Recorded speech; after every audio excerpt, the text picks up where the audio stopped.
Namaste, everyone. Christian Long, Life Enhancement Consulting, giving you a big and beautiful shout out on this Transformation Q&A Thursday. Before we begin, let us invoke. Place your hands on your heart. Be aware of your heart and your crown together. To the Supreme God, Divine Father, Divine Mother, respected and beloved teacher, Grandmaster Choa Kok Sui, Lord Mahaguru Jamiling, to Lord Buddha Kuan Yin, to Lord Ganesh, to Holy Master Count Saint Germain, to all the holy gurus, holy masters, saints, archangels, holy angels, to the angels of wisdom, the angels of inner and outer healing on all levels. We thank you, Lord God, for your divine light, love, and power, for your help, guidance, and protection. Thank you for helping us become better people and better souls. Thank you for helping us apply these priceless spiritual teachings into our day-to-day lives to become greater instruments of goodwill and the will to do good. We thank you, we thank you, we thank you. With gratitude, respect, and love, so be it, so be it, so it is. Thank you. All right, welcome everyone to another beautiful Transformation Q&A Thursday. It's been kind of a hectic day. Early healings this morning, had to do healing on my son, have more healing to do on my son. His digestion has been bothering him. He's been stressed out. Anxiety is coming out of not nowhere, but it's resurfacing. So again, we're like layers of an onion. We remove one layer, we improve, and then more layers come to the surface. We remove those layers, we improve even more stuff comes out. And it's this never-ending unfoldment of energy within a person's energy body. And then the interesting thing is, once you reach a certain level of development and a certain level of purification, your practices aren't only just purifying yourself, but then your practices are starting to purify your immediate family, then starting to purify your extended family, then starting to purify your lineage and your friends and people who are connected to you, maybe patients or clients or customers or your vendors, your suppliers, your employees, employers, all the different people who are connected to you. And then gradually the entire planet becomes elevated through you doing your inner work. So that's why we get onto the spiritual path. A lot of us, I can speak for myself, but also other people I've spoken to over the years, we get onto the spiritual path because we want to feel better. We want to feel inner peace, happiness, joy, stillness. We are suffering from anger, and we want to be able to forgive ourselves and forgive others. So what gets us onto the spiritual path initially is not altruism, but selfishness, or maybe self-interest. Is that fair? Kind of take the middle path. We're doing our spiritual work to make our lives better and the lives of those closest to us. Because if we have a relationship or a spouse or a family member who is going through difficult times, that can make our life more difficult. So then we learn something like pranic healing. We learn something like the Twin Hearts meditation. We go, aha, if I start doing these things, I can help that person, and helping that person helps me indirectly. Whew. Right? But then as we continue to grow and evolve, we do things not because we're getting something out of it, not because it's making our life easier, but we're doing it because it's the right thing to do to make that person's life easier. And again, we talk about the heart is love we have for those closest to us, and the crown is the love we have for God and love for all, even the love for people we haven't met. So initially, when we're doing work, when we're doing service, it's people close to us, like, picking up a friend from work and then dropping them off at home. But we wouldn't do that with a stranger necessarily. Or we do that with a stranger, but we're getting paid because it's through Lyft or Uber, right? But when we start serving people, giving to people who we don't know, who can never repay us, rather than that being a function of the heart, it's a function of the crown, universal love, right? So I remember recently talking with a client who has a child, and I said, who do you love more than anyone or anything on this planet? My child. And I said, exactly. As you continue to grow and as you continue to evolve, imagine loving every stranger you come across on the planet as much as you love your daughter or more. what kind of world would that be for you, for your inner life? What would that be if you saw and cared and loved every person you came across in a Starbucks line, in the grocery store, at a workshop or seminar, sitting next to him on a bus or an airplane? If you loved that person as much as you loved your daughter or more, what would that be like for your subjective inner experience? It would be magical, wouldn't it? So that's what the great, great teachers, that's where they operate from, that universal love, the universal oneness with God, oneness with all. So a person being mistreated on the other side of the planet is like the great teacher being mistreated directly. Something to think about, right? To get to that point of development, to love people that much. So we want to go beyond the shoemaker's kids have no shoes to the shoemaker's kids have shoes, and everyone the shoemaker interacts with has shoes. So that soul is providing and caring for everybody, quote unquote, equally. So, first question. When working on forgiveness, you have multiple people you need to forgive. Is it better to work on one person for a month than to move on to the second, so forth and so on? Excellent question. Okay, so in pranic healing or hatha yoga, we have what is known as the forgiveness meditation that has become popularized by one of the recordings of Master Ko. It's a 20-minute meditation or 21-minute meditation where it starts off with an invocation, then some oming, you om with Master Ko to cleanse and purify and prepare your energy body for the meditation. Then you practice forgiveness on a person 3 times.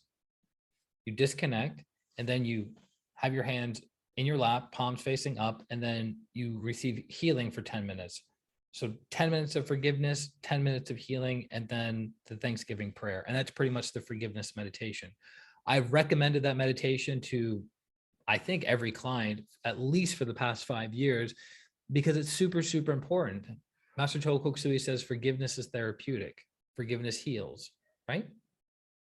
If we're angry, we need to forgive. If we're angry, we're suffering and the people connected to us are suffering. If you want to break the bonds between you and another soul, you need to forgive, you need to forgive, you need to forgive. Okay. So then the question is, okay, if we have multiple people to forgive, where do we start? How often do we do it with that person? Good question.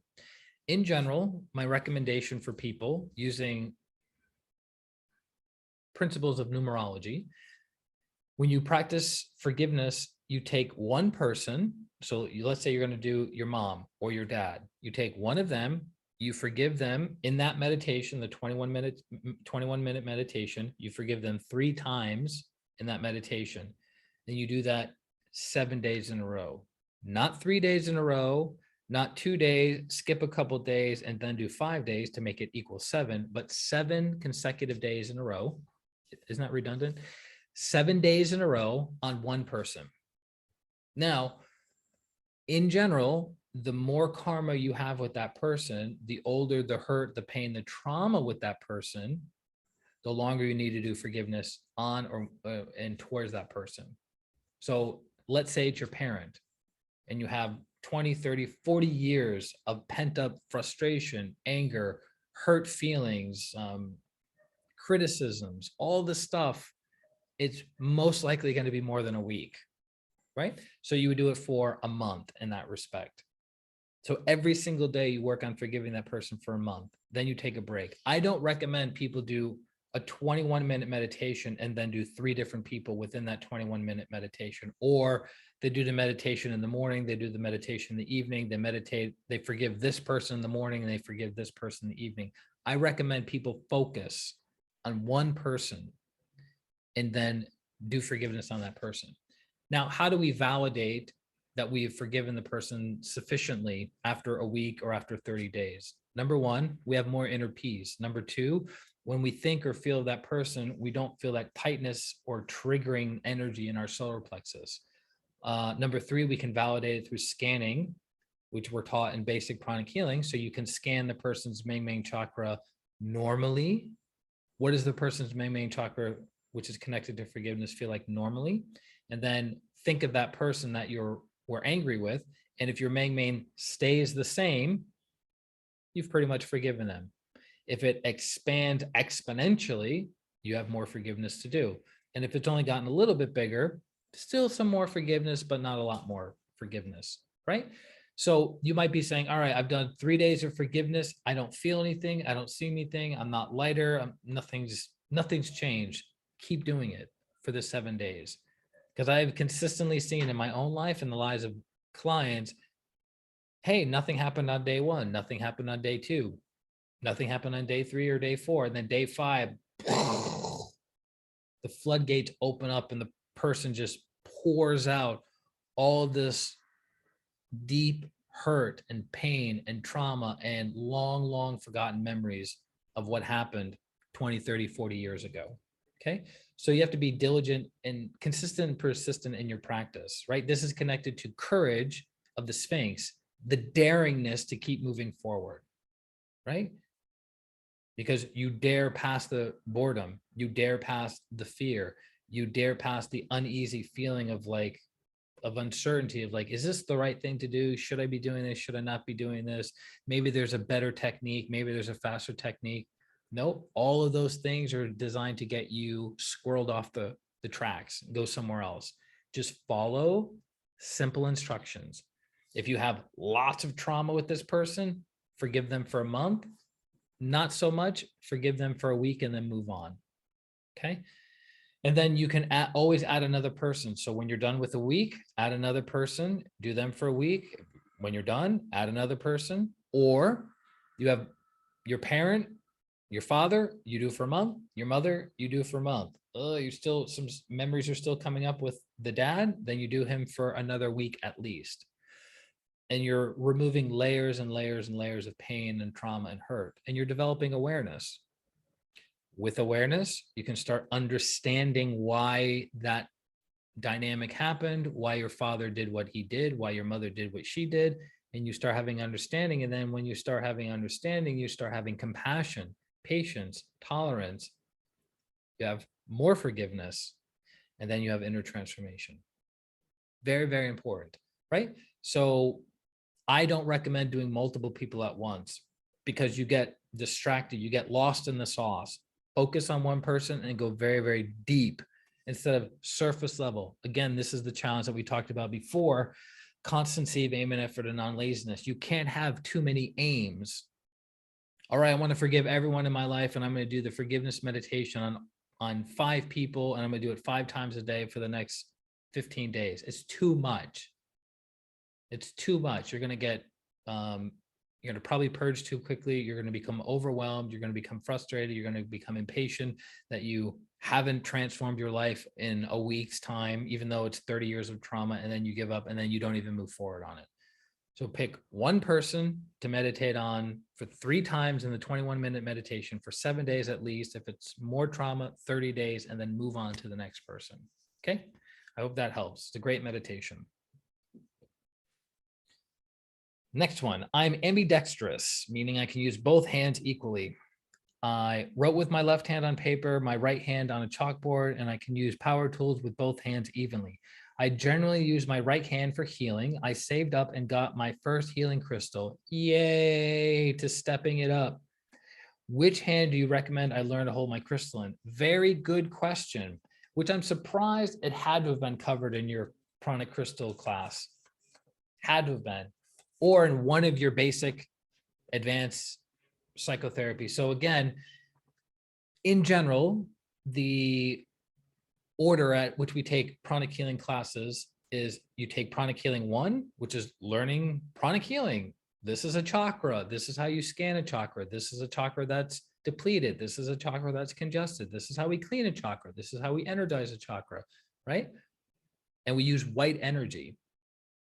And then advanced pranic healing is working with intermediate or advanced physical cases, right?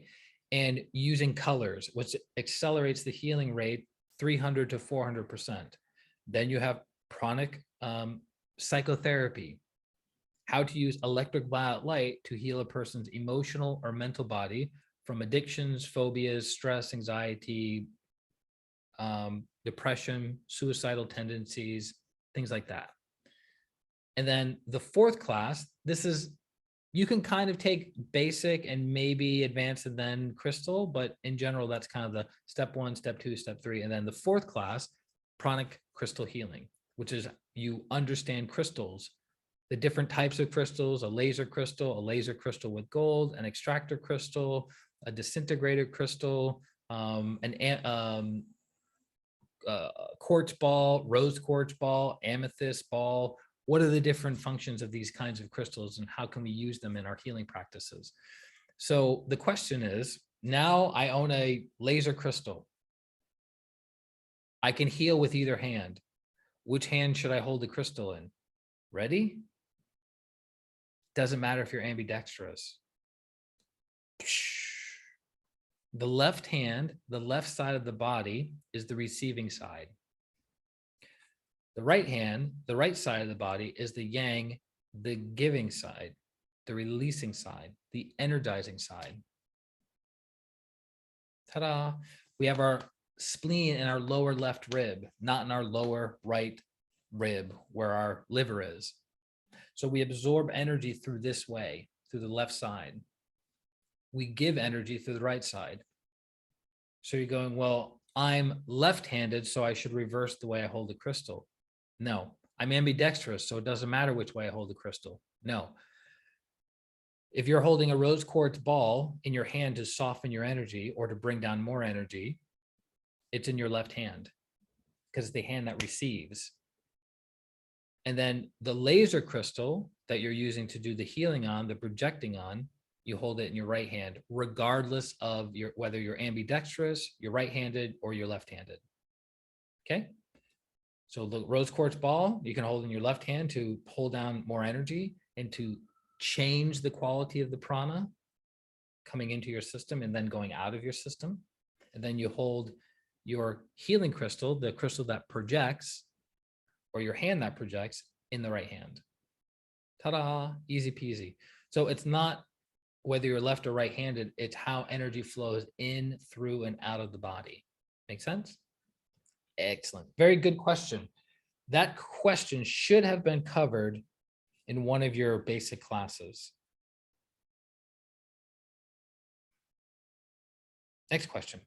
How are cults different from religions or spiritual organizations? Ooh, good one.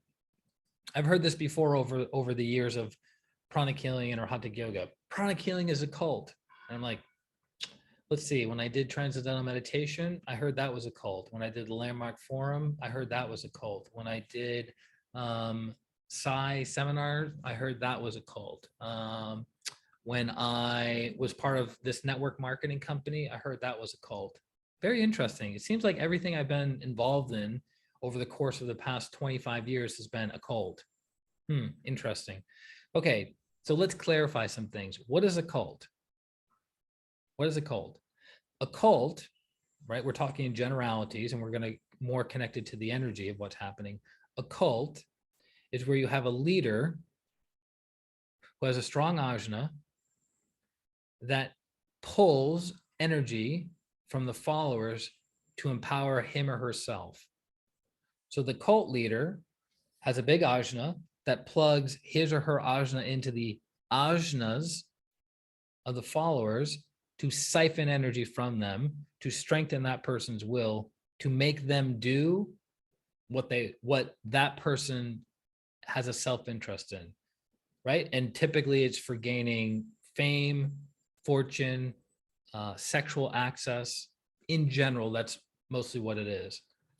Have you noticed in certain cults, which the study of cults is fascinating, have you noticed in certain cults how you ask yourself the question, how in God's name could people be so gullible to believe what this cult leader is sharing with them? Right? Like the world is going to be ending in the next 2 weeks and we have to prepare. You have to sell your house. You have to sell all your possessions. Of course, you have to give it over to me, just in case. And then we're all going to come back into a different dimension. We're all going to come back as demigods or gods. We're going to have all this influence, this persuasion, this power, all of these things. But we only have 2 weeks. And so you better do this stuff quickly. And you go, how does someone do that? How do they leave their family? How do they take Kool-Aid, right? Some of you may be familiar with the Jim Jones massacre that happened in I believe it was the late 70s, or early 70s. I have to look it up again, where over 900 people committed group suicide taking cyanide pills or taking cyanide in Kool-Aid. Like, how does that happen? Children, parents poisoning children, spouses poisoning each other, a person poisoning themselves. How does that happen? It's because their will, their understanding is basically completely gone, right? We talk about the Ajna chakra as the chakra of understanding. The Ajna chakra is connected to the higher will. So a cult leader is taking the higher will of another person. So as I understand it, some of the worst karma one can generate is taking spiritual teachings, distorting them to take advantage of other people. As I understand it, it's some of the worst karma that a soul can generate. So let's not do it. So it doesn't matter about the religion or the spiritual organization per se. What it matters is who is the current leader or facilitator or the figurehead for that organization, and the followers that are part of it. Now, what's the opposite of a cult? So a cult makes the followers disempowered. The opposite would be you have a leader, a facilitator of energy, or another way of looking at it is a transformer of energy who empowers the followers or the disciples. That's a genuine relationship that is rare to find. So when you spend time with a great teacher, your Ajna chakra becomes bigger instead of smaller. Your connection to your higher self and your connection to the great teachers and your connection to God is greater.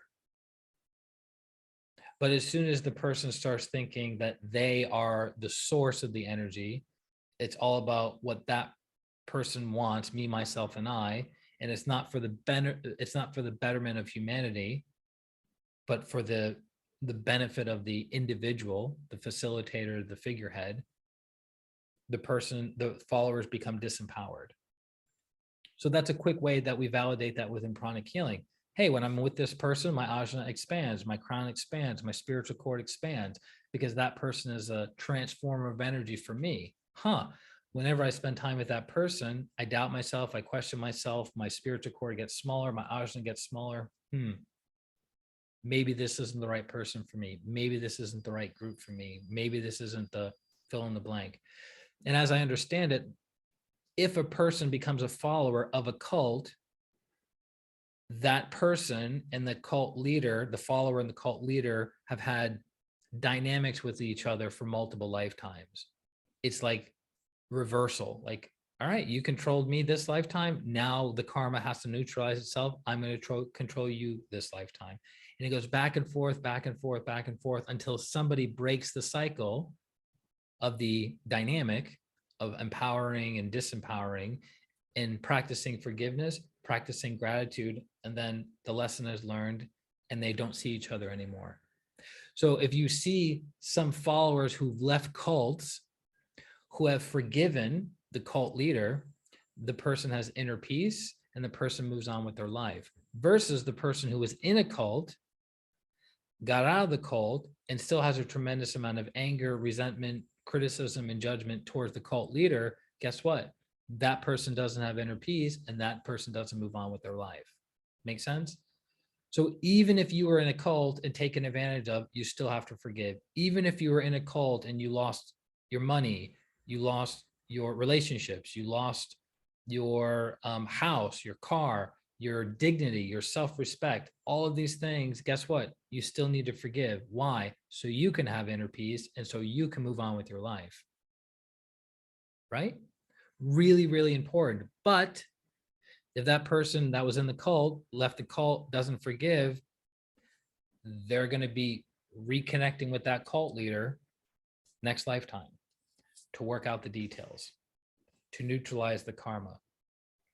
So again, any spiritual organization or religion that has a facilitator that disempowers the follower, that's a cult, right? Because that person wants to extract resources, financial resources, intellectual resources, sexual resources from the follower for their own gain, versus the leader, the facilitator of this church, of the spiritual organization, of this movement that empowers the follower, the disciple, right? That's why Lord Hanuman, known as the greatest disciple, he was empowered by his teacher, Lord Rama, which gave him the ability to move mountains, right? Isn't it funny that the story of faith the size of a mustard seed can move mountains? That was actually in Hindu teachings thousands of years before Christianity.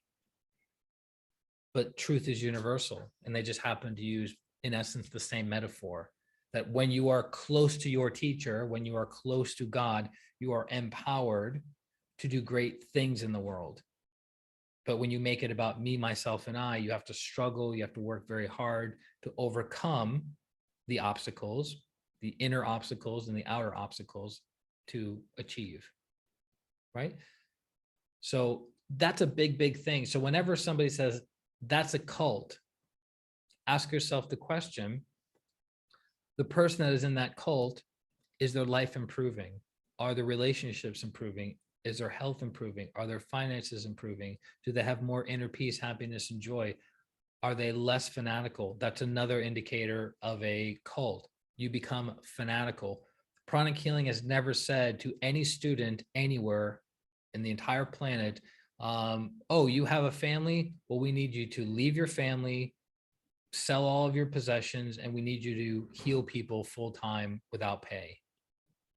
Or we need you to quit the worldly life and we need you to move into an ashram and then just do meditation or just do teaching all day long. It's never been done, never been said, right? So if the person's life is improving, they're being empowered by that guru, that facilitator, that teacher. But if their life continues to go down and down and down and down and down and down and down and down, it's a pretty good indicator that they're being disempowered by a teacher, a facilitator, or what have you. Make sense? It's a really fascinating study. So again, it has nothing to do with the church, right? Like Catholicism is all about this, or Buddhism is all about this. It's also the facilitator of that school, right? It's kind of like we've used the example before of the Holy Eucharist, right? Which is supposed to represent the body of Christ. So they bless it or consecrate it in church, and then they give it to the followers of Catholicism to receive the host. And then it illuminates the person's energy body. It has a very profound healing effect. That's why it's called Eucharist healing. Now, what determines the power of the energy within the Eucharist? The person who is consecrating the Eucharist. So you can have a priest that's 25 years old with giant chakras and a giant spiritual cord, impregnate a tremendous amount of divine energy, and a person eats it and has a miraculous healing. Or you could have a priest who's been part of the priesthood for 60 years, but is not very developed for any number of reasons. So only a little bit of energy comes down and goes into the Eucharist. So it's not just the religion or the spiritual organization, but it's also the facilitator of the energy that's coming down and available. Because remember, we're all swimming in an infinite ocean of bliss, an infinite ocean of prana, an infinite ocean of energy. The bigger the transformer, the more energy that person can bring down and make it available to the masses. Have you ever noticed a lot of cults that are disempowering tend not to have a lot of followers because they can't generate enough energy? But then you might be saying, well, Christian, what about Mr. H man in Germany. What about him? He had millions and millions of people under his influence. What was that all about? As I understand it, that soul played a certain role, a karmic role in human history at this time in the past 100 years. But that's a conversation for another day. That's a lot outside of my pay grade. Okay. But again, as a Gemini, I'm here to plant seeds. Next question. Can you unintentionally ruin your life with meditation? Yes. Simple answer to that. I gave up meditation and teachings at my lowest and started actually solving problems like normal people do. I wasn't peaceful or joyful anymore. I was angry and messy, but I stopped observing my feelings and seeing them as hatred, hindrances. Instead, I started solving what was causing it. I negotiated my working conditions, started working on my schedule, fighting for my rights, fighting the things that stress me, read a book about sleep to improve it, gave up on caffeine addiction. As a result, my depression was gone, my problems were solved, and I am no longer stressed now. Congratulations. Before I was following Mingyur Rinpoche's advice to meditate, to make friends with what was stressing me, the teaching said there are no objective struggles. If it is hot outside, we can be annoyed, but we can be also happy. We can also be happy. It's all up to our interpretation. Turns out it's not true. Stress can be quite objective, as observed by science. Overwork is real, abuse is real. It's not up to interpretation. But the teachings go on. If you have no solution, then there is no reason to worry. I tried not to worry as I have no solutions to my not so objective problems. Of course, to have a solution, I would need to work on it for days and weeks, ask other people for help, and so on. I didn't have a solution, and instead of fighting, I was trying to learn to feel happy, to discover my true nature. After all the teaching said, you can be happy anywhere, anytime. As I said, I gave up and went in the opposite direction. It was actually solved my problem. So this is my negative review of the practice, I guess. Yeah, that's actually a very astute observation. When I was meditating and told I didn't have any problems, and if there were problems, it was just my viewpoint, but I still have those problems. And now that I decide to be proactive with my life, solving my problems, I have more happiness, I have less stress, and I don't meditate anymore. So which is it? People have to understand that the spiritual life is not just meditating, right? The spiritual life is not just meditating. That's why the Inner Transformation membership, this group, is about practical spirituality. So it's like, I'll give you an example. I was in a class with Master Ko in Denver, Colorado I think it was about 4 years ago. And I had a severe tooth infection. Now, do I know how to heal a tooth infection? Yes. Am I going to have to keep healing that tooth until the infection goes away? Yes. Is it smart to take antibiotics to take away the infection and to drop down the inflammation? Yes. So which is it? Do I just do healing, or do I just do antibiotics, or do I do a synthesis of both? It's both. So I went to this particular class based on healing, and on the break, I asked the question, should I, because it was a class I'd never taken before, interestingly enough, resistance. One of the only classes that for several years I tried to go, and something would always come up that would prevent me from taking it. And it was one of the classes that was offered the least. So I was like, why can't I seem to take this class? But I go, I'm putting my money in, I'm clearing my calendar, I'm going to make it to this class. And then surprise, surprise, that weekend, I had a bizarre tooth infection, and it was excruciatingly painful to sit in class and to absorb the teachings. So maybe the last hour of the day, on a break, I raised my hand and I said, Master Ko, how much more time is there going to be? And I said, I have a tooth infection. And he knows I'm more practical than most. And he says, do you have a appointment scheduled with the dentist? I said, yes. He says, I said, but it's excruciatingly painful, and I want to stay for the teachings. Should I stay? And so he's looking. He goes, okay. And he did a quick healing. Pain went away, and I'm sitting in class, enjoying the rest of the class and taking my notes, and then going, yay, I completed the class. I got the teachings, right? So it's not either or. This person has the assumption that, oh, your life is falling apart. Just meditate. Everything will be taken care of. Not at all. It's putting things into perspective, and it's having understanding of what's happening, and then being proactive, right? The virtue of constancy, of aim and effort and non-laziness, being proactive and moving in the direction of getting that thing taken care of. It's not about having a Pollyanna viewpoint about life. And I think that's a big reason why a lot of spiritual practitioners and spiritual schools have gotten a bad rap, because it attracts people who have a tendency to be irresponsible and to have very wishful thinking and tend to be lazy.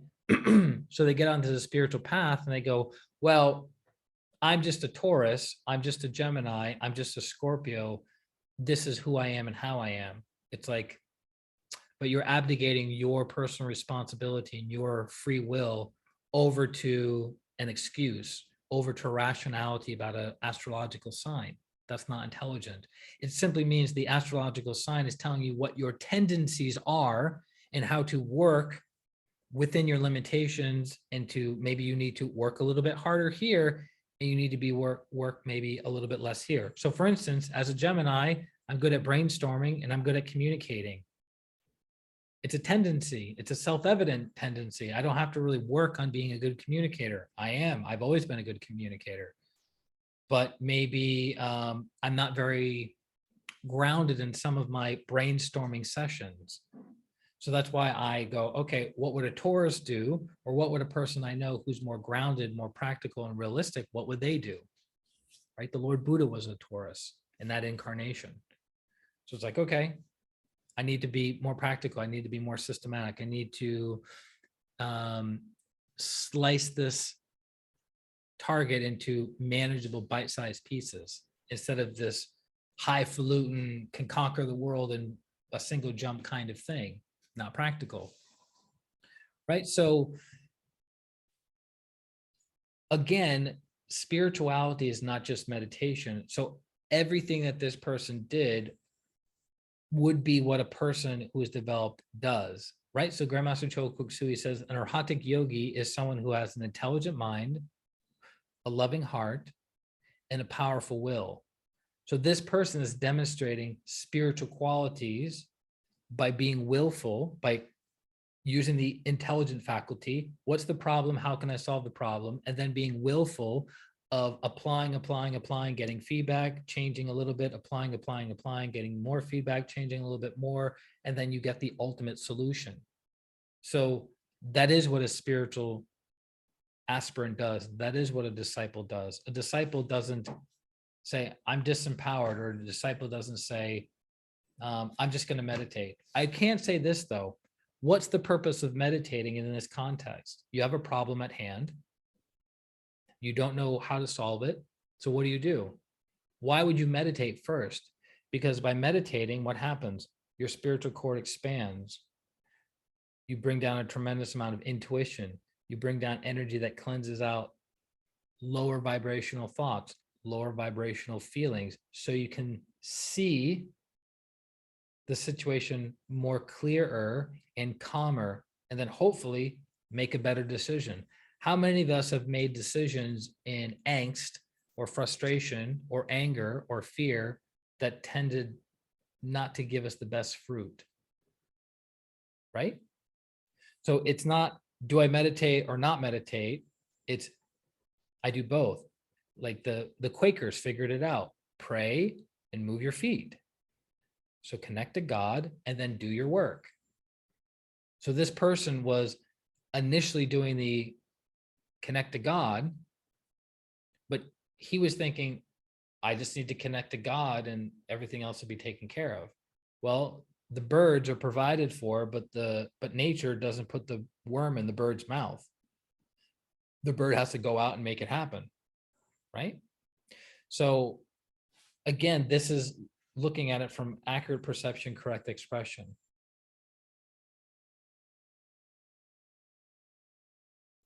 So it turns out that it's not true. Stress can be quite objective. Yes. As observed by science, overwork is real. Yes. Abuse is real. Yes.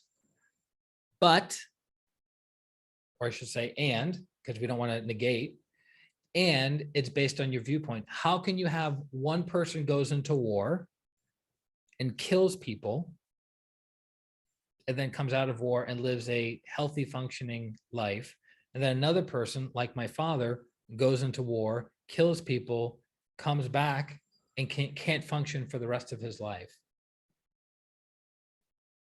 Both experience the same trauma, the same stress, the same abuse. What's the difference?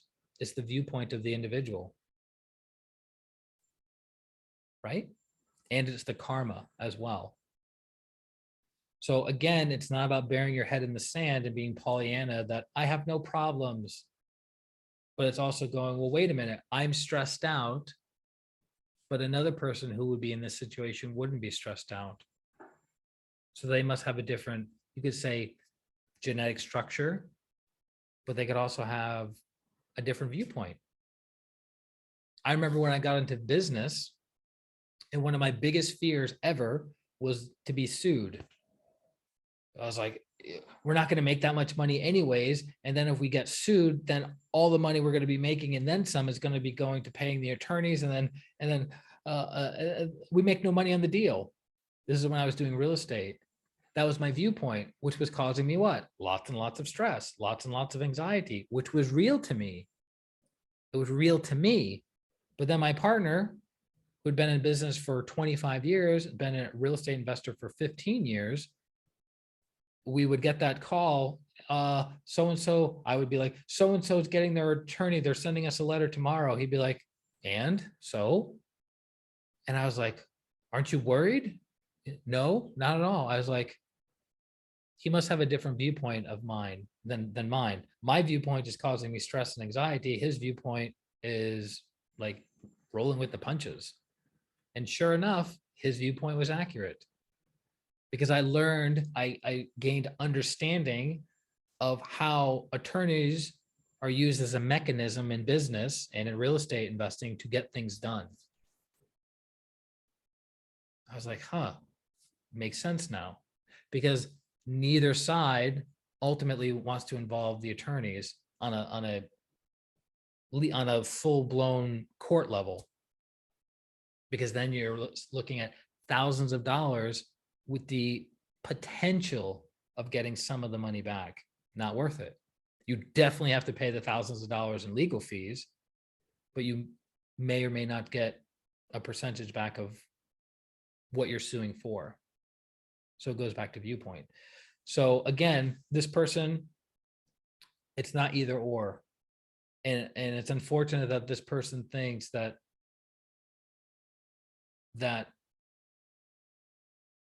meditation was unintentionally ruining his life, which is wrong viewpoint.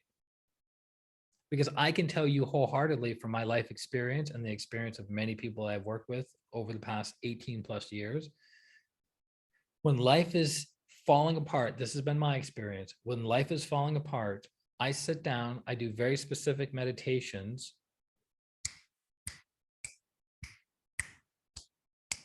and support after support after support after support comes into my way, comes into being, because I'm connected. Because I'm connected, I'm supported, I'm provided, I'm aware of the energy of the great teachers, right? That I'm not solving this all by myself. Okay. Good question, though. Really good question. Next question. I'm going to pause for a second so I can get some water. Un momento. And welcome back, self. So next question, what type of meditation for gaining insight? I'm new to meditation, but would like to take it quite seriously. I'm looking for a type form of meditation that, upon lots of practice and dedication, deeply allows for introspection and gaining insight. Very good question. So this person wants to meditate to sharpen their mind. This person wants to meditate to develop the light aspect of the soul, right? The three aspects of the higher soul is light, love, and power. Light is intelligence, love is to provide, and then will is power or moving matter, moving energy. Okay. So we talk about the 5 virtues within pranic healing are connected to the 3 aspects of the soul. So the light aspect, the virtue is accurate perception, incorrect expression, honesty and non-lying as the sub virtue. Right? So what meditation practice? So a great meditation practice is called jnana yoga. It's called the yoga of understanding. So it's when a person uses the light aspect, the mental aspect of their lives to know God. As I understand it, through practicing and studying, it is one of the most difficult forms of yoga. If I'm not mistaken, Master Choa says it's the most difficult form of yoga because a person has to have mastered the lower bodies to keep them calm in order for the higher mental faculties and the intuition to be developed. Right? So meaning if you're super stressed out or you live an emotionally chaotic life, it's going to be very difficult for you to sit down, be still, be aware, and analyze the aspects of God. Right? So it's a very difficult form of yoga because it means the person is already very, very developed to begin practicing that form of yoga. Now, it doesn't mean you have to be a saint to start practicing jnana yoga. It's spelled Jnana, Jnana, jnana yoga, the yoga of understanding, which is written about in the Synthesis of Yoga by Sri Aurobindo. And then it's taught in the higher levels of Arhatic yoga. But it's how to understand something. So in general, you start with very small things. So it's like you could do jnana yoga on a car. And it means you take something that is physical and you deconstruct it, you dematerialize it. It's like taking a spray bottle and dematerializing it and going, okay, well, what are the components? What are the parts? What are the functions and properties of each thing? And then it gives you insight. So that's why a great teacher who is a jnana yogi can look at the disciple and penetrate them using the light aspect and go, aha, I understand you.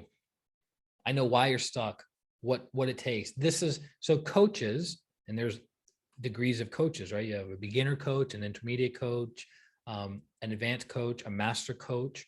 They're practicing jnana yoga, different levels of jnana yoga, because they see their client and they go, okay, my client has this issue, and they're trying to understand all the different factors that are going on in that client's life and what's causing that person to have, why they're stuck. So the major chakras that are involved with jnana yoga: throat, ajna, forehead, crown.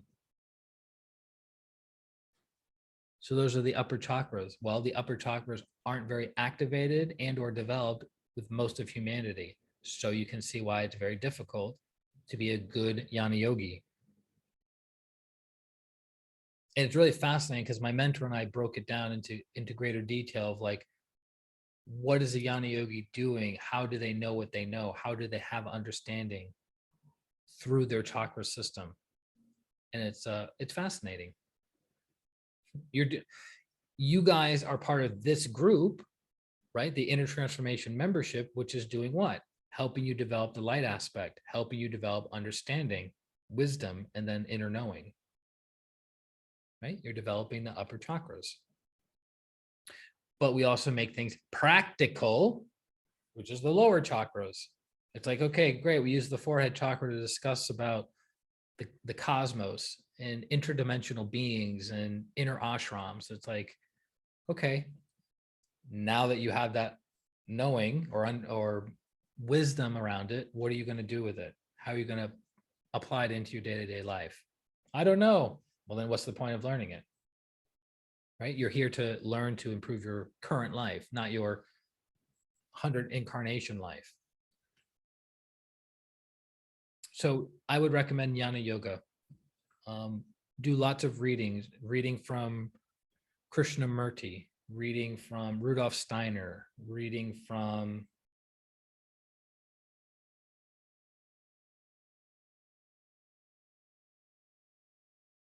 philosophers, Plato, Socrates, Aristotle.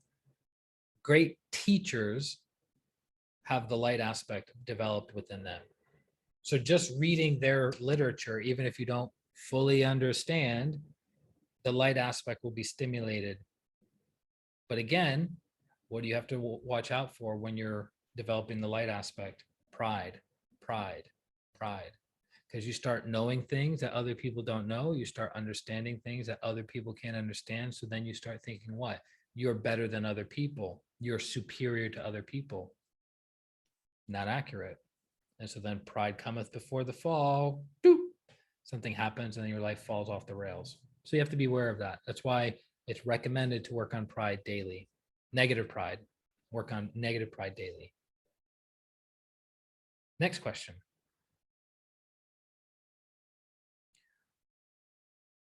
What would you recommend to sit on during meditation? I've been meditating for about 10 years now and recently started doing an hour a day.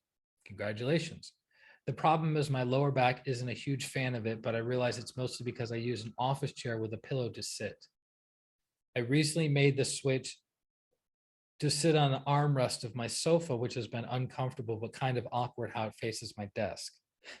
I already have a cushion, but those hurt my lower back as well. And hip flexibility isn't the greatest, which is why I don't sit cross-legged on the ground. Yeah. So the question is, what would you recommend I sit in during meditation? Well, sit in what makes you comfortable. So you want to sit in something where you're not leaning up. And if you go, well, my back starts to get tight, two things I would recommend. Number one, strengthen your back. Usually people's pectoral muscles are stronger than their upper back muscles. And so over time, and this is also could be related to physical spine, but musculature wise, the chest muscles contract and then draw the shoulders forward and rounded, right? So if you strengthen your upper back muscles, you're up like this. Also, if your back solar plexus or back heart is very congested, the chakras, it can also affect your posture. So it's difficult as the divine energy is coming down during your practice. It can be difficult to be still, to be aware, and to have a straight back because it hurts. I can speak to that and attest to that of experiencing it for many, many years, but I just plowed through it. And now it doesn't hurt. So strengthening your upper back will help. Stretching out your muscles will help. Also, if you have tight hips, energy doesn't flow as easily through your body. So doing hip exercises, things that loosen your hips, loosen your lower back, loosen your quadriceps and hamstrings, and then you can sit. I didn't think it was possible because I can't tell you for years and years and years and years and years if there was an event or some kind of activity at school, high school, outdoor, wherever it was, where we just had to sit on the ground, like cross-legged, my thighs would be burning, my hips would be burning, my lower back would be burning because my lower body was very, very tight. But since practicing physical yoga, hatha yoga, and opening up my body, now the energy just flows. I can sit comfortable, relaxed, supple. So I use behind me, I can show you guys. This is my meditation cushion I sit on. So you have round meditation cushions you can sit on. I prefer this one. I tried the round one. I didn't like the round one. So this one has been all over the United States with me. I've had this one for years. I bought it at a meditation shop in Denver, Colorado. I've had that for years, and the filling inside is not mung beans.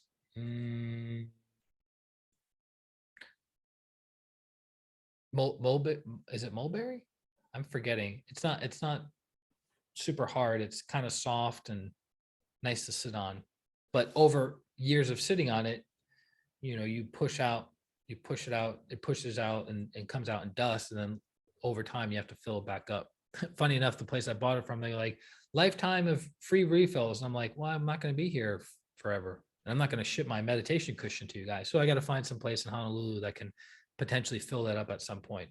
So you have to find what works for you. You don't have to sit in a yogic posture in order to have deep, profound meditation experiences and to evolve, right?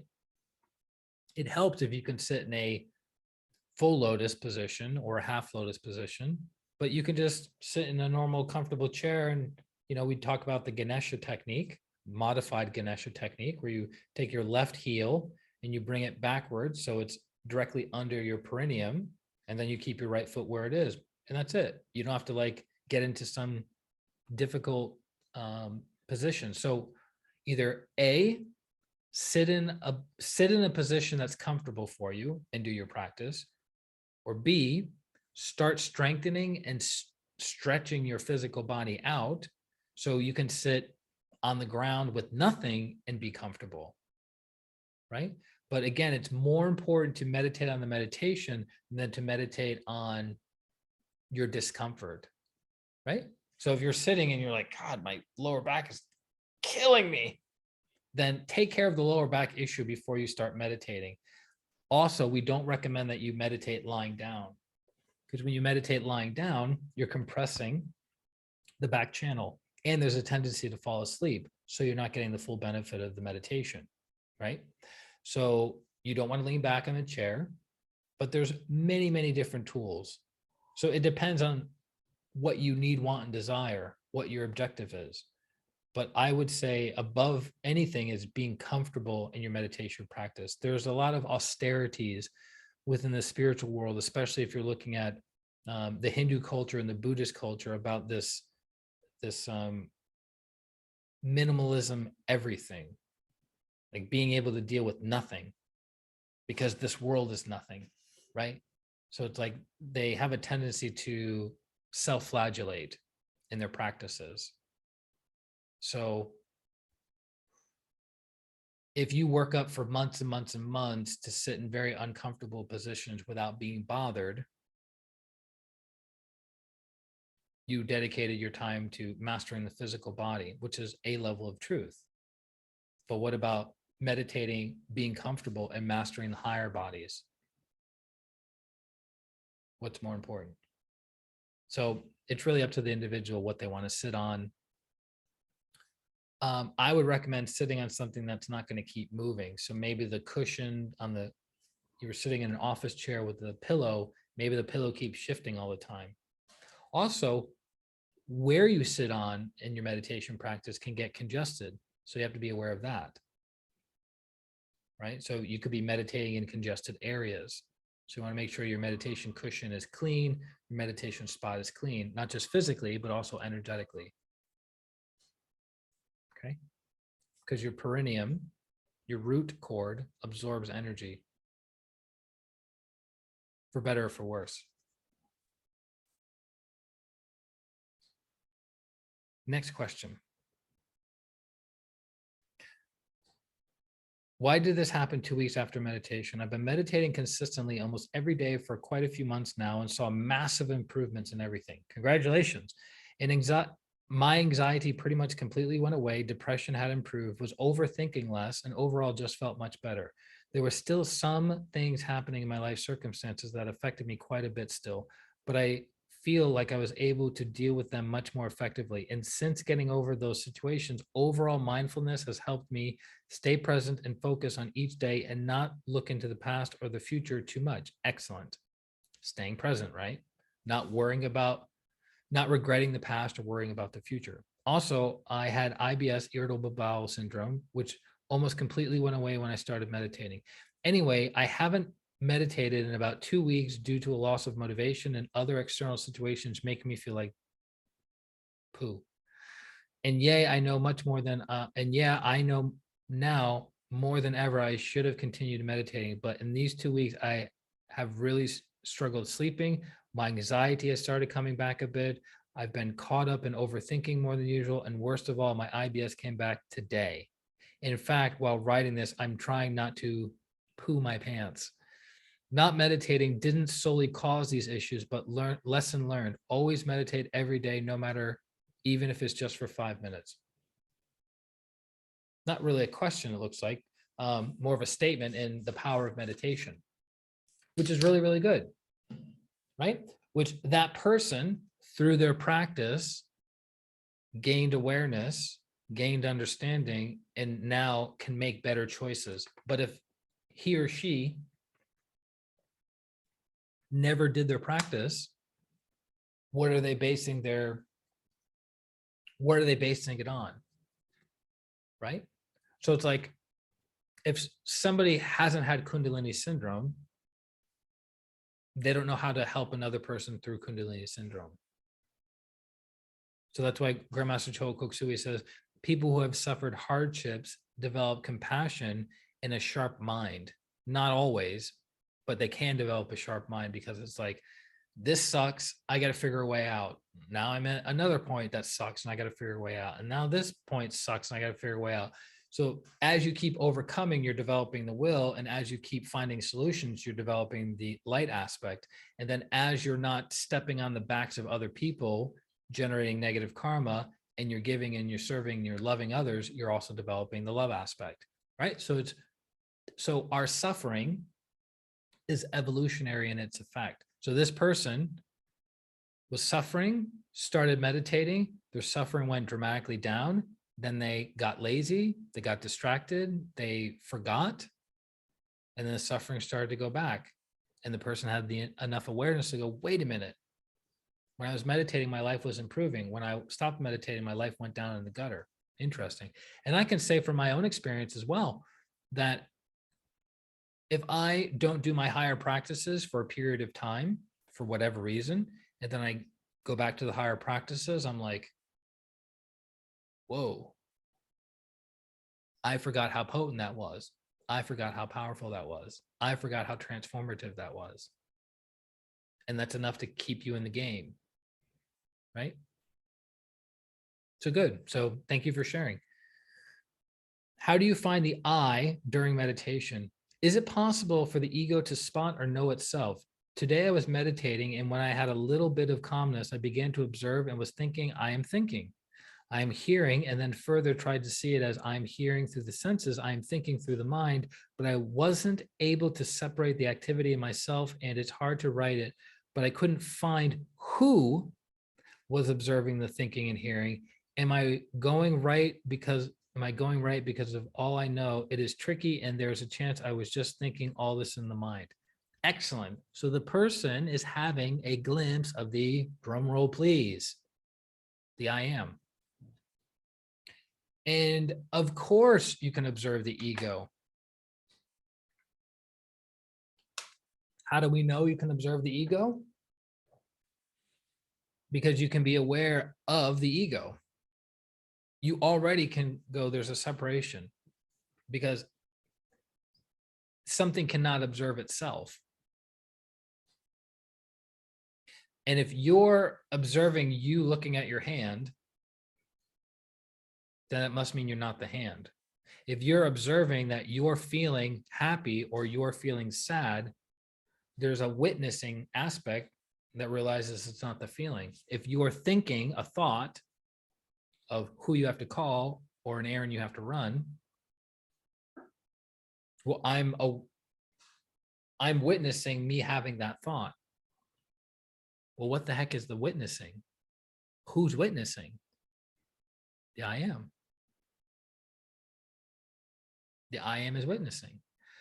The reason we start having problems in life is we forget that there's a witnessing, that the higher soul is witnessing what's happening. So we're like, oh, my hand. And we get, oh, I cut it, it's bleeding, it's so painful, it's infected, it's all red, my life is falling apart, they're probably gonna have to take my hand. Versus the witnessing of, okay, the hand is cut, the hand is infected, the hand needs to be treated. Let me activate the light aspect. What do I need to do to solve this problem? Okay. You see it? You don't become the hand. Same thing when you're feeling depressed. It's like you're depressed day one, you're depressed week one, you're depressed month one, you're depressed for years because you think you are that. So you're no longer witnessing because you forgot who you are. That's why the great teachers keep reincarnating to do what? Remind humanity, love yourself as you love your neighbors, love God as you love all. Keep loving. So yes, you can spot the I am. Even you knowing about the I am says something. What's witnessing the I am? Right? It's real, it's a deep rabbit hole, but as you continue to expand and as you go higher, you start to see things clearer.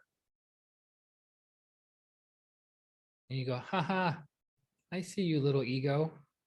I thought you were this big, all permeating thing. Now I see the separation. Now I see where you play into my incarnation, but I am not you. You are a part of me.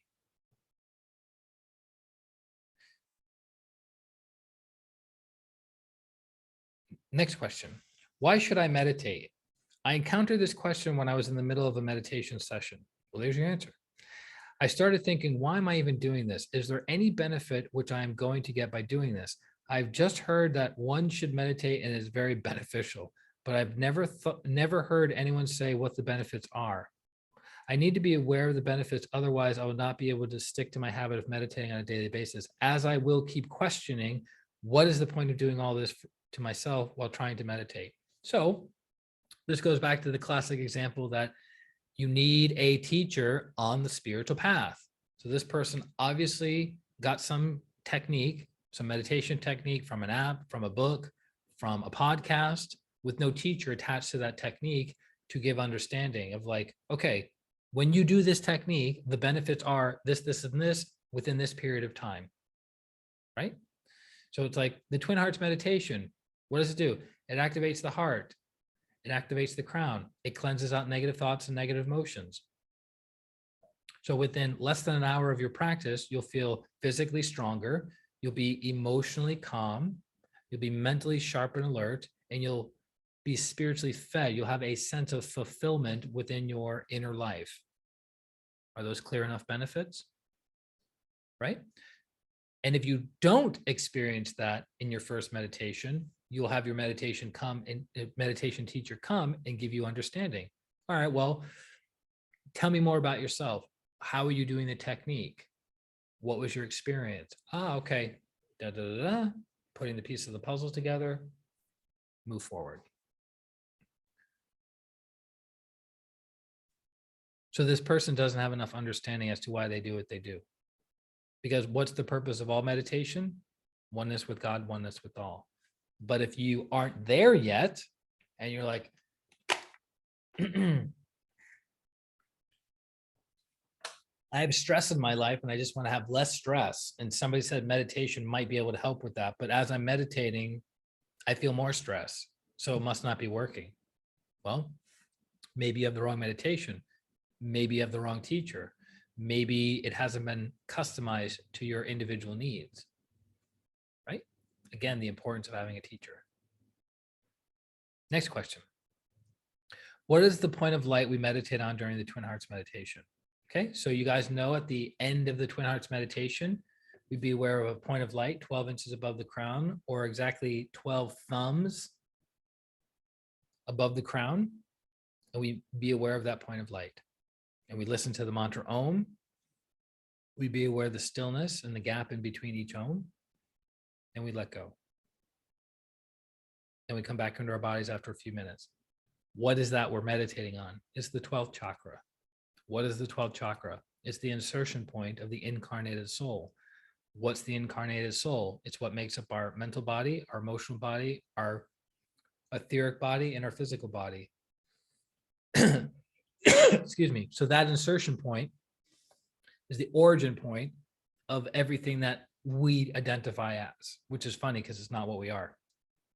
We think we're Christian Long in Honolulu, Hawaii, with glasses, an amazing shirt on, rugged good looks, 5 o'clock shadow, pale, can never get any tan in the sun.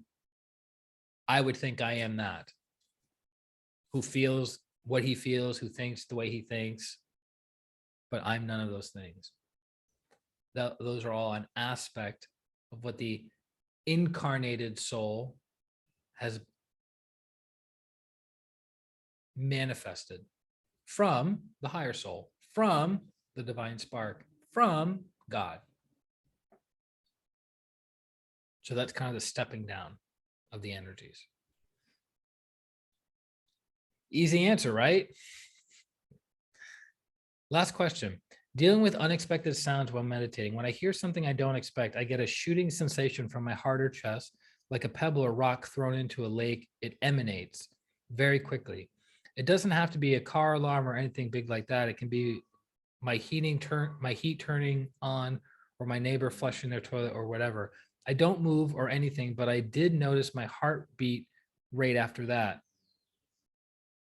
It wasn't elevated, but it had an element of that sensation within it. I guess my question is this something that goes away with time? Am I just jumpy? Do any of y'all experience the same thing? If so, what can you tell me about it? Thanks. It's a good question. I think this is a big reason why people stop meditating. But the bigger thing is the inner noise versus the outer noise or distractions, right? So I remember when I started meditating, maybe in my first month meditating, I was aware of everything around me. Sounds, heat, vibrations, everything seemed to kind of rile me up a little bit, but then quickly went away. And from that point on, so we're looking at 21 years, no, almost 23 years. Yeah, it'll be 23 years in June. For almost 23 years, when I sit, I close my eyes, there's a bubble of energy permeating around me that nothing can penetrate. So sound, though I'm aware of car alarms, dogs barking, kids crying, my body is so still and there's so much energy pouring down, it doesn't influence me. It's kind of like the deeper you go into it, the ocean, the more still everything becomes. It's kind of like that. So the waves on the top of the surface are the beginning meditators that don't have a lot of practice. And then as you go deeper and deeper and deeper, you're like, there's a 60-foot wave on the top. Okay. Wonderful. The wave will eventually fall. I'm just going to stay in this stillness. Right? So that's what meditation gives you the practice of. So there's one thing of being an empath. It's good to be an empath during your healing practices so you can see and experience and know more information about the person you're working with. And it's good to be empathic when you're meditating so you can access and experience the higher worlds. But if getting pulled out of meditation because of a dog barking or a phone alarm ringing, your body hasn't developed the ability to be still yet. So that will change in time, in practice. So if the person's a new meditator and they're like, oh, I've been meditating for 3 weeks and I'm feeling these heart palpitations, I'm feeling the vibrations in my this, that, and the other, they haven't developed a strong enough connection of the higher of their connection to the higher soul. There's not enough energy pouring down to anchor them. Make sense? It's a good question. I have to know a little bit more about this person and a little bit more about his or her situation to give like, okay, this is exactly what you should be doing. But in general, my advice would be keep meditating, keep practicing. And over time, you'll be less and less and less distracted by your environment. I remember I gave you guys the example many years ago when we were leading the Twin Hearts meditation in Sarasota, Florida, and we were sitting in a circle and there's maybe 15 or 20 people in the room. And there was a fire truck that drove right outside in front of the building, like honking its horn, going crazy. It was intense. And you could see people kind of like, some people were opening their eyes, moving around. You could tell other people like had their eyes closed and they were kind of being bothered a little bit. Christian, how do you know these things? Because I had my eyes open because I was observing the group. I was one of the facilitators, so I wanted to see what's up. And then at the end, when we were sharing our experiences, several of the people said at the same time, "Did you see the fire?" Or how? What about that fire truck? And everyone started laughing because it was for a long time, and it was the deepest part of the meditation when we're all supposed to be silent and gone, right? And I was aware of it, but I didn't feel it in my body. So I was looking at other people getting all worked up about it. And then my mentor at the time, deadpan face, said, "What fire truck?" Because he was gone, out of the body, and helping guide the group and changing the energy, making it a good experience for people. And he was so far away, quote unquote, that he was unaware. But you always want to be aware. So I understand he was so gone and so deep in the bliss in doing his work. He was focused on doing the work he had to do. He was unaware, but Master Choa says you have to have both. So even if you're really deep in your meditation and you're super, super blissed out, you still have to be aware of what's going on. You still have to be aware of the dogs barking, the kids crying, whatever. I had not always been there because when I went deep in my practices, I don't want to say you could cut my arm off and I wouldn't notice, but pretty close. One of my most fun stories is when I was meditating, maybe my first 3 years meditating. I was religious with my practice. I was like, all right, it's this time, no matter where we were. I was like, I gotta do my practice. So it made kind of socializing and traveling a bit difficult. But my friend, I was in my friend's father's van, and he took out one of the van seats and he put in a beach seat. You know, those tall, awkward, not so stable beach chairs. Well, I was like, well, I'll sit in it. And I go, I'm just going to do my practice. And all my friends knew I did my practice. So I'm like, and he's driving and he's moving around and we're going over bumps and I'm aware of it. And then I'm less aware of it and less aware of it. And then my friend's dad takes a corner fast. And again, this is a high, not very stable beach chair. And I just fall right over on my friend. And I stay on my friend frozen. I was kind of aware that I had tipped over and kind of aware that he was punching me and murmuring and then yelling and frustrated and wondering why I was not getting off of him. But I was so deep and so gone and so not in my body. And my other two friends were laughing so hard, there were tears running down their eyes because they couldn't believe that I was that still, that relaxed, that I basically got shot out of the chair, was laying on top of my friend, crushing him, and I wasn't even moving because I couldn't get back into my body. I was so out of my body, right? So you always have to have awareness. So I wasn't even aware I was on top of my friend. I was like, what's going on? And then I feel, hey, what are you doing? Get off of me. And I'm like, huh? Like, I couldn't force myself back into my body quick enough. And I was like, hey, I'm sorry, you know. And then I got up and my friends are still laughing hysterical. My friend's dad driving, he's just shaking his head because he always knew I was kind of a little out there. So that just confirmed it even more. So anyways, hope you got value out of today's Q&A. Continue submitting your Q&As to Christian R. Long at Gmail, or go on to Facebook Messenger to Christian R. Long. Submit. We'll add them to the upcoming Q&As. And I look forward to continuing to serve you guys. So, shall we close? Be aware of your heart. Be aware of your crown.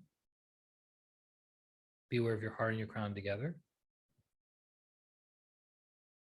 To the Supreme God, Divine Father, Divine Mother, respected and beloved teacher, Grandmaster Choa Kok Sui, to his teacher, Lord Bodhisattva Mei, to Lord Buddha Kuan Yin, to Lord Ganesh, to Holy Master Count Saint Germain, to all the holy gurus, holy masters, saints, archangels, holy angels, to the angels of wisdom, the angels of awareness, understanding, and inner transformation to our divine selves or higher souls. We thank you all for your great, great blessings. Thank you for transforming us into better people, into better souls. We thank you, we thank you, we thank you with gratitude, respect, and love. So be it. Thank you. All right, guys, lots of love to each and every one of you. Enjoy the rest of your week, the rest of your life. Life works. Yeah, enjoy the rest of your life. And I will talk to you soon. This is Christian Long, Life Enhancement Consultant. Atma, namaste. Bye-bye.